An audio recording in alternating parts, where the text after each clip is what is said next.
का काम किया। अब बात आती है कोई दक्षिण बढ़ोतरी भारत नहीं की। हुई, नौकरी में अभी भी कोई तमिलनाडु बढ़ोतरी में नहीं जरूर हुई। 10 जी मैं नहीं, नौकरी ऑलरेडी वहां हमने दी है।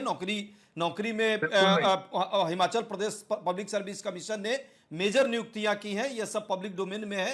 सेव के किसानों के अधिकारों के लिए हमने बहुत सारे काम किए हैं।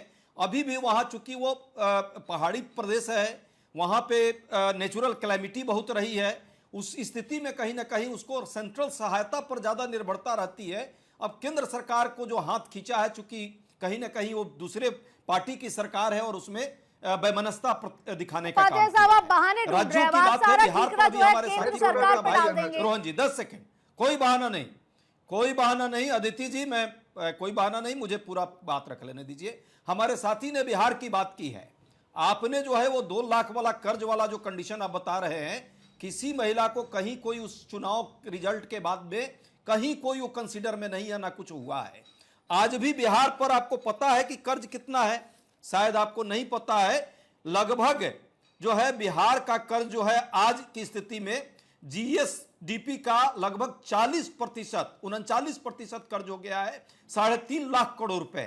वो राज्य सबसे ज्यादा जो है अपना पैसा जो है ब्याज पर दे रहा है।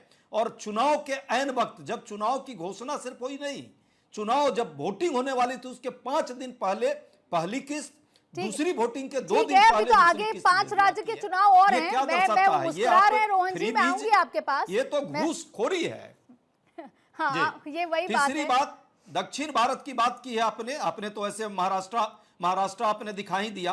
केरला का जो औसतन है जीएसडीपी वो है 24.8%, कर्नाटका का 24.9% और तमिलनाडु का 26.07%। सर अजय उपाध्याय साहब, आप केरला के चुनाव में देख लेंगे राहुल गांधी वहां पर क्या कहते हैं, तमिलनाडु, प्रियंका गांधी वहां क्या कहती हैं। मैं आऊंगी आपके पास। सोमनाथ भारती, आपने बहुत अच्छी परिभाषा शुरू में दी।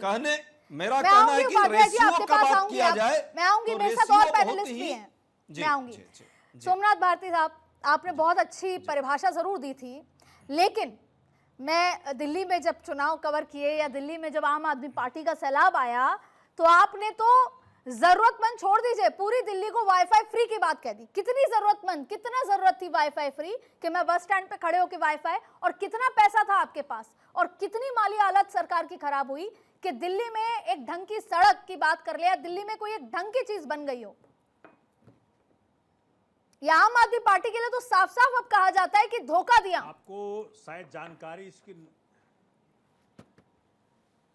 अच्छा वो एक काम करते हैं ना फिर अदिति जी, चल पड़ते हैं दिल्ली। आज चैनल से निकलिए, खत्म करके हम चलते हैं साथ में।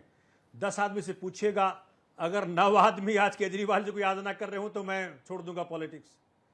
दूसरी बात सुनिए सर, रेखा गुप्ता जी वर्सेस अरविंद केजरीवाल नहीं बात हो रही है, सरकार वर्सेस सरकार बात हो रही है। अरे सुन लीजिए ना भाई जी। मैं आपके चैनल पे बहुत मतलब फर्स्ट टाइम आया हूं, कृपया करके मुझे बोलने दें। देख क्या है कि मैं मतलब अगर आप आम आदमी पार्टी के ऊपर कमेंट करना चाहते हैं तो पहले समझ लीजिए, आम आदमी पार्टी इकलौती पार्टी इस देश की हुई जिसने राजनीति की, शिक्षा की, स्वास्थ्य की, बिजली की, पानी की, जनता के सहूलियतों की, महिलाओं के लिए फ्री बस सेवा देने की। देखिए जितने भी काम हमने किए, अगर यूनाइटेड नेशंस के यहाँ सेक्रेटरी जनरल आते हैं और स्कूल देखने जाते हैं केजरीवाल जी के, गुजरात के तो नहीं जाते वो। जिस प्रकार से शिक्षा में केजरीवाल जी के नेतृत्व में क्रांति हुई, अगर राष्ट्र निर्माण सही में करना है तो सरकारी स्कूलों को ठीक करे करना होगा। भाजपा की तरह नहीं कि 1 लाख स्कूल बंद कर दिया इन लोगों ने, सरकारी स्कूल। अगर हमारे क्षेत्र के अंदर, दिल्ली के अंदर जाके देखें किस प्रकार से मोहल्ला क्लिनिक हमने खोले, इन्होंने क्या किया, उसका नाम उसको रीनेम कर दिया, आरोग्य कुछ कर नाम दे दिया उसको। इस प्रकार से हमने बिजली की बात करी, बिजली का जो स्कीम था, एक IITN था हमारा मुख्यमंत्री, IITN क्या मॉन्यूमेंटल फॉल है दिल्ली में, एक IITN से रेखा गुप्ता जी का जो मॉन्यूमेंटल फॉल दिल्ली में दिया भाजपा ने। बिजली एक बहुत बड़ा इंसेंटिवाइज जो कंजम्पशन को हमने किया, उसके कारण दिल्ली ने एक्स्ट्रा बिजली खरीदना बंद कर दिया था। लोग मीटर देखते थे कि 200 यूनिट ही है ना हमारा, तो दिल्ली को एक फिजिकली बड़ा फायदा हुआ, उसका बड़ा फिजिकल बेनिफिट हुआ। उसी प्रकार से पानी का जो हमने किया, जब आप कंजम्पशन को इंसेंटिवाइज करते हो तो सरकार को फायदा होता है। जो जिस प्रकार से हमने दिल्ली के अंदर सरकार चलाया, पूरे विश्व के सामने एक हमने उदाहरण प्रस्तुत किया कि अगर सरकारें चाहें तो वास्तविकता में अमीरों और गरीबों के बीच में जो एक खाई है उसको हम ब्रिज कर सकते हैं। ठीक है, मैं इस पे जवाब लूंगी रोहन जी से। सोमनाथ जी, मैं जवाब लूंगी। देखिए, गरीबों को राहत दे, एक सेकंड, गरीबों को राहत देना फ्री भी नहीं होती, सामाजिक जिम्मेदारी है। आज पूरे दिल्ली का हर गरीब कम से कम तो 20 से 25,000 रुपए प्रति महीना, जिम्मेदारी तब होती है जो टैक्स पेयर का जो पैसा लगता है वो सही जगह जाए और देखिए मुफ्त में नहीं जाए। सोमनाथ जी, आपके जो तमाम आरोप है उसका जवाब में रोहन जी मुस्कुराते हुए देंगे, लेकिन मैं आपको एक डेटा यहाँ पर बता देती हूँ। आपने बिजली की बात कही, सोमनाथ जी पावरमेंट का तरीका है। सोमनाथ जी, बिजली, मुफ्त बिजली के कारण पावर सेक्टर का घाटा 1.2 लाख करोड़ का है।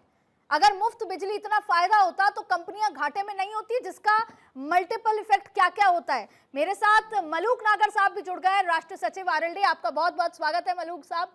आपसे सीधा सवाल ये है कि अब आपको चाहे ना चाहे बीजेपी की तारीफ करनी पड़ेगी, लेकिन सवाल ये है कि जो आपका इलाका है उत्तर प्रदेश का, 2027 चुनाव है, बस क्रिएट हो चुकी है, लेकिन जो किसानों के हित की बातें आप करते हैं और जो किसान और भाजपा के बीच में एक जो ट्रस्ट की खाई है, ये दोनों में बहुत अंतर है। तो जब आप चुनाव में आते हैं, हमेशा आप साझा चुनाव लड़ते हैं किसी न किसी अलायंस के साथ, तब तो आप किसानों को बड़ी बड़ी बातें कर देते हैं। 5 साल किसान संतुष्ट नहीं हो पाता, अभी बजट आया तब किसान संतुष्ट नहीं था, तो ये कैसे करेंगे सर? और बाकी आप मुफ्त की बात तो आरएलडी कर ही देती है।